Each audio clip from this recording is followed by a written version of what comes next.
I was struggling to eat on the plane with my veil, and this is what the airline staff did. Wow, you guys had a lot to say about this video. Many of you guys were extremely kind, and many of you guys were not so kind and said that people like me shouldn't even exist on a plane, or why I'm getting this special treatment as a veiled woman, and that, I should just take my veil off and eat. So let's address it. So a very common question you guys had was, which airline was this? It was Air Transat, guys. It was in the description. It was in the comments of the video.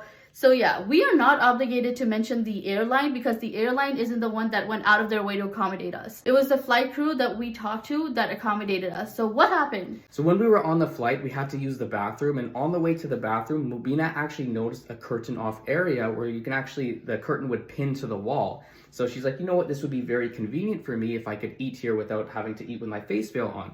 So then I spoke to the flight attendant and I requested, would you mind if we sit there and eat our lunch? And they actually said, no, this is the cabin crew rest area. No one is allowed to sit here except for them.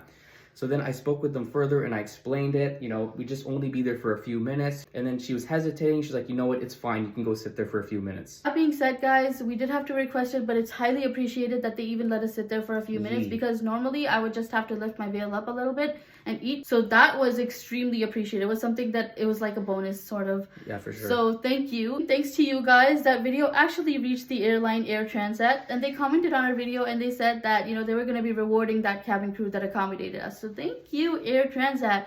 It's possible that in the future they might have some more of these accommodations. Inshallah. That being said, I don't think this accommodation should only exist for people like me. I think it should exist for nursing mothers as well, or for people that have social anxiety that just want like some space for like a little bit. Most of us travel from economy. First class is too expensive, so this would be an extremely big step in the right direction if Air Transat was the first flight to do this. But guys, don't expect this on every Air Transat flight because like I said, it wasn't the flight that accommodated us. It was the cabin crew. So now we have a question for you guys. Do you think flights need to offer more accommodation like this for private spaces? Yeah, I mean, like Saudi flight actually has a prayer room area on the flight for people, which is actually so cool. So yay, Saudi flights.